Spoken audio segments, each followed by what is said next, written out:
For too long, urology has only been a field, on the male side at least, focusing on men in their 50s and 60s. I think we miss the gap when we don't also think about the concerns and issues of men in their 20s, 30s, and 40s, much of which rely or focus on sexual function, performance, all of this kind of stuff. D and testosterone are really probably the two big gateways that men find themselves in our clinic. Again, for better or for worse, mostly for worse, men are not very good at necessarily taking care of ourselves.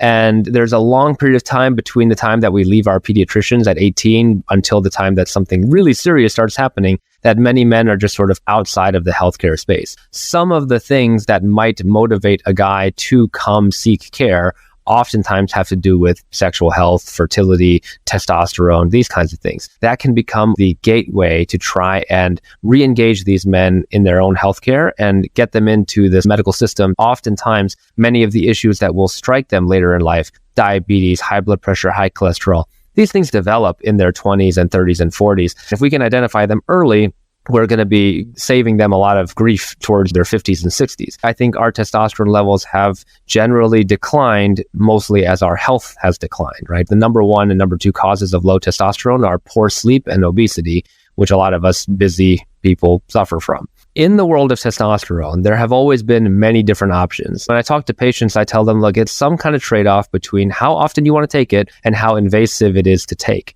There's also absorption differences and effectiveness differences, but for the longest time, it mostly focused on injections. Many people don't want to do injections. I don't want to do injections. They tend to be a little bit painful, and they have a high incidence of side effects. Mostly the blood counts get thick. You might have to donate blood. You can have blood pressure elevation issues and these kinds of things. People were always looking for an easier, faster, better way of doing this at home. So then they had gels, but gels are sticky, they're gooey, and they don't absorb very well. In my practice, very few patients come back to me telling me how much they love the gels, because nobody really loves the gels, right? I'm sure you probably experienced the same thing. So there used to be this oral testosterone called methyl testosterone, but it had a lot of liver toxicity. But the holy grail of testosterone was always, can we find something that's easy to take at home, that has a low incidence of side effects, and that gives us the therapeutic benefits that we want? Now, I think finally we do have that, and that comes in the form of oral testosterone undecanoate, and Kysotrex is the best medication in that class. I've been using it a lot since it came out. I find that the patients are really desperate for something that they can take easily at home.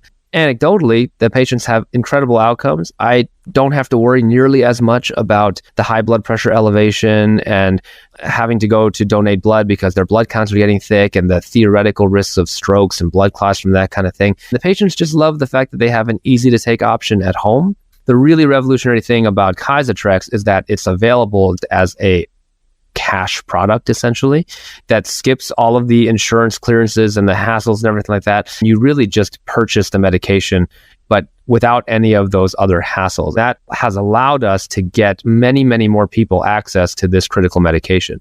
I think the biggest thing that I would tell the listeners is the same thing that I tell my patients, which is that sexual health is health.